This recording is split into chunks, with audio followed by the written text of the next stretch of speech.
यह कहानी है आत्माओं का खंडहर किला के बारे में। बहुत पहले की बात है। अमन नाम का एक नौजवान लड़का था। वह गांव में ही अपने परिवार के साथ रहता था।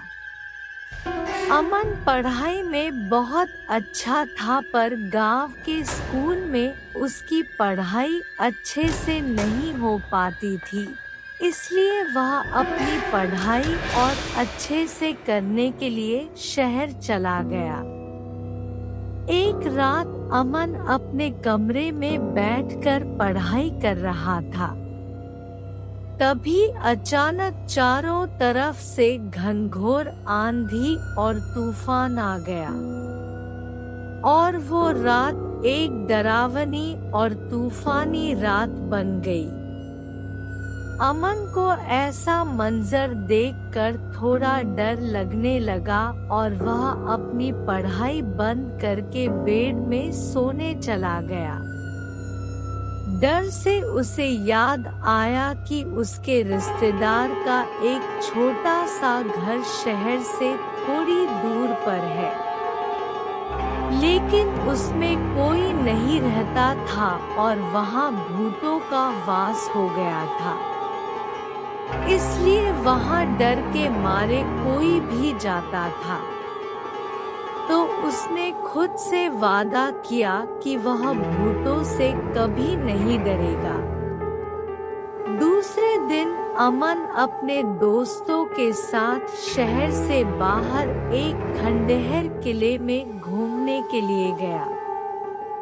वह एक आत्माओं का खंडहर किला था। उस खंडहर किले के अंदर एक छोटा था घर बना हुआ था। कहा जाता था कि उस घर में आत्माओं का वास है।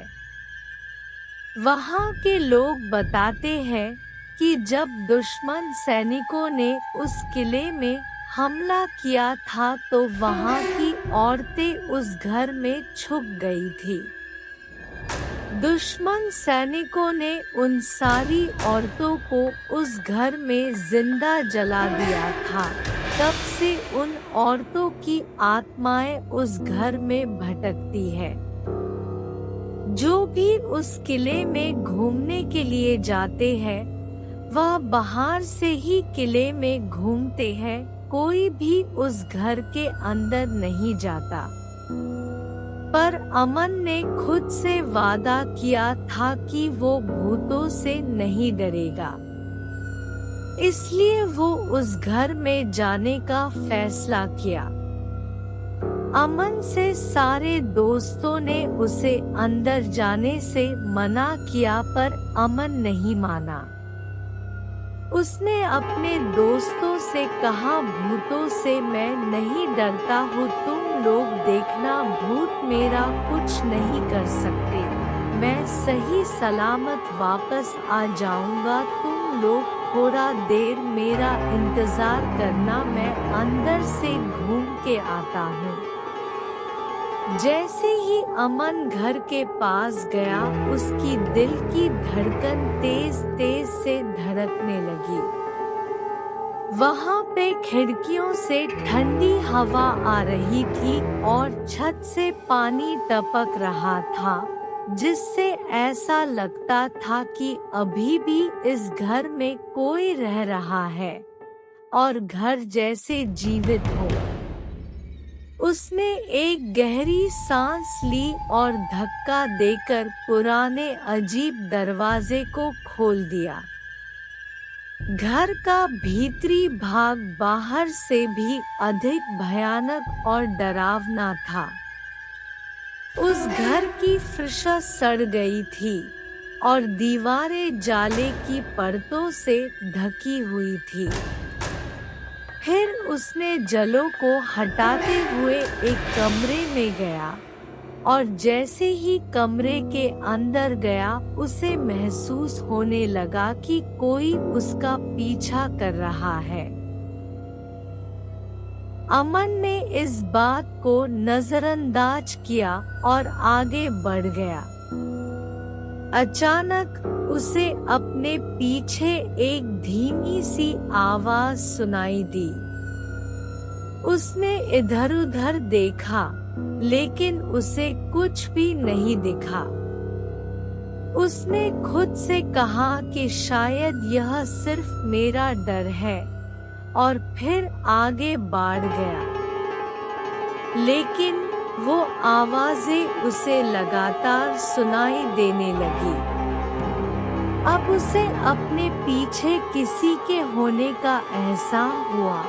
उसे लगने लगा कि कोई तो है जो मेरा पीछा कर रहा है, और वो समझ गया कि वह उस घर में अकेला नहीं है। अमन अपने मन में सोच लिया कि अब मैं यहाँ से नहीं भागा तो मैं शायद जिंदा भी नहीं रहूंगा। उसने धीरे से भागने के लिए पीछे मुड़ा तो देखा कि लेकिन दरवाजा बंद हो चुका था और वो बुरी तरह से फंस गया था। घबराकर उसने दूसरा रास्ता खोजा, लेकिन कोई फायदा नहीं हुआ, क्योंकि घर के सारे दरवाजे और खिड़कियां बंद हो गई थी।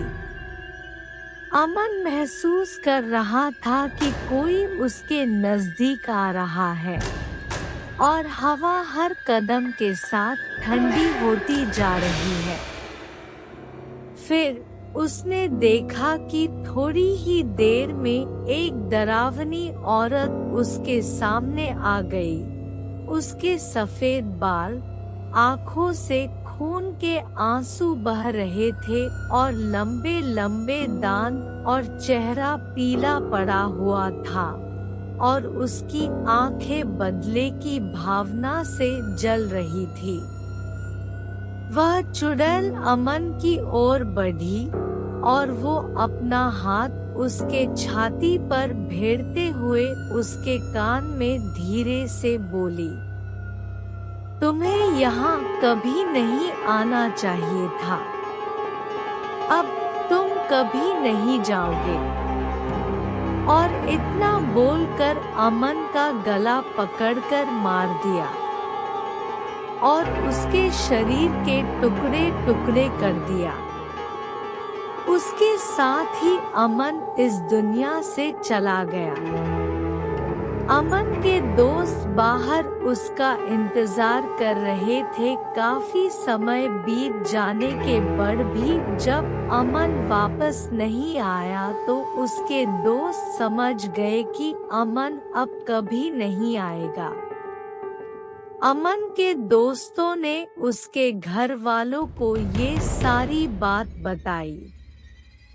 घर वाले उस जगह पर पहुँचे पर वहाँ पास में रहने वाले लोगों ने किसी को अंदर नहीं जाने दिया और उस किले को भी हमेशा के लिए बंद कर दिया गया ताकि कोई गलती से भी उसमें जा ना सके।